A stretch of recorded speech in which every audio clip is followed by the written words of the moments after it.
Okay, if you haven't seen Ray's video on the Tacx Neo Bike Smart released half an hour ago, go and check that out first. I'll link below to that. But what I'm going to cover now is my take on this. Having pretty much just freshly stepped off another smart bike, I'll compare the differences that I see on this when I first throw a leg over it. But first, Ray has this saddle up way too high, so let's adjust that so I can actually fit on the bike.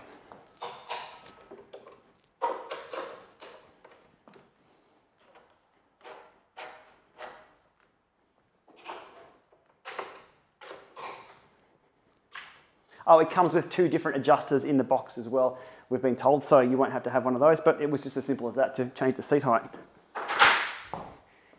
Okay, throwing a leg over, or optionally through, let's clip in and see what this is all about.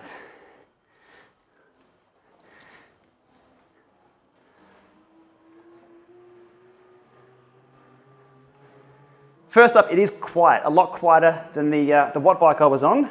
Again, the noise is coming from behind here, if anywhere, rather than in front.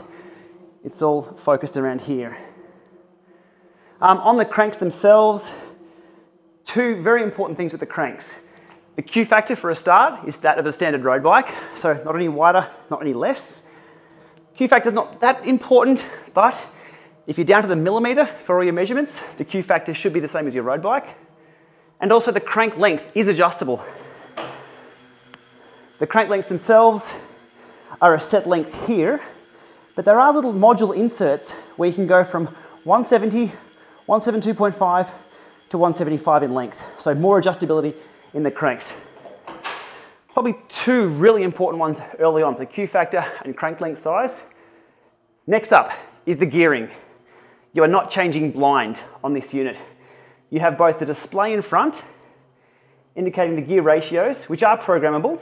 We'll deep dive into that once this unit is fully released and fully functional, and we have one in the Llama Lab.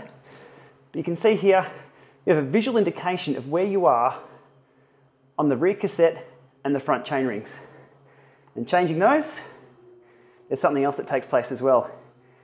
There is feedback through the pedals when changing gears.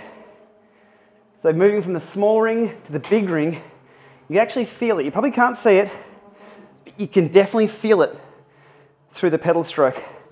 That is super, super important when trying to replicate the road bike feel. Now to shift, it's just simply the buttons on the front here. There's 2 buttons, both up and down. There's also one around the inside, you probably see it on that side there, which are programmable.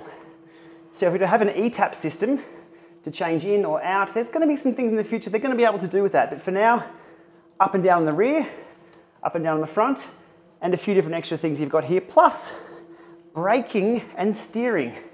So these units here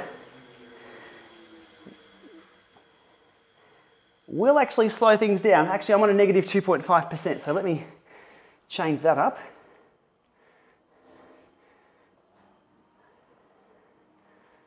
You can see there, and up a hill, jump on the brakes, and it slows down a lot quicker.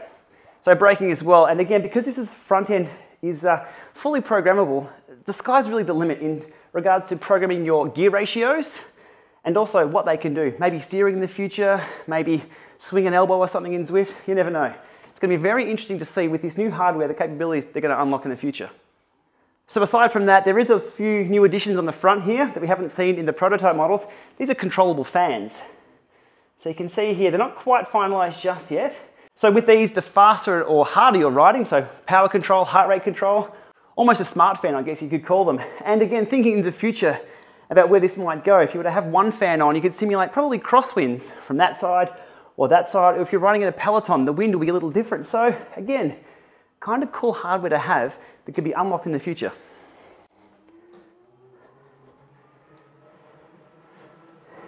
And finally, because the unit itself is based around the Tacx Neo Smart Trainer, it comes with everything you'd expect from the Tacx Neo Smart Trainer. So road feel, road surface feel, good inertia feeling and kicking those pedals over, but also it's got some pretty cool lights.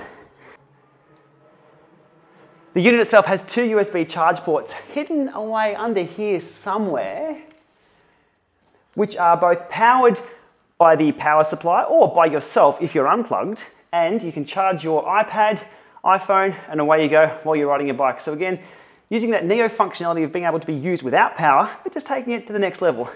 Not bad at all. Okay, we'll leave it there for today. I can't wait to get one of these back home in the Llama Lab, and we'll put it through the full Llama Lab test and see how it holds up. Okay, thanks for watching, and remember, like, subscribe below, and also check out Ray's view of this unit from top to bottom. Thanks for watching.